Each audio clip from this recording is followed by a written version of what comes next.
মৃত্যুর পর যমরাজ আমাকে নরকে পাঠিয়েছে।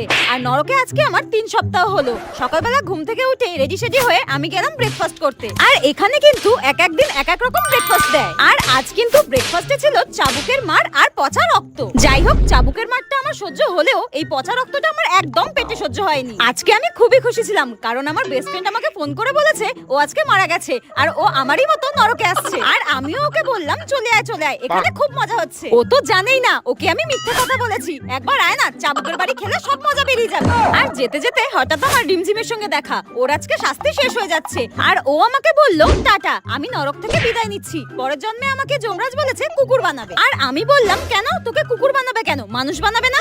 তখন রিমঝিম বলল না না, আমি আর মানুষ হতে চাই না। মানুষের জীবন অনেক কষ্টের, এর থেকে কুকুর হয়ে জন্মানোই ভালো। ঘুমাও, খাওয়া দাও আর পাহারা দাও, আমার তো খুব মজা হচ্ছে, টাটা। তারপর আমি দেখলাম যমরাজ আমার জন্য ফুটন্ত তেল রেখেছে আর আমাকে গরম তেলে ভাজা হলো।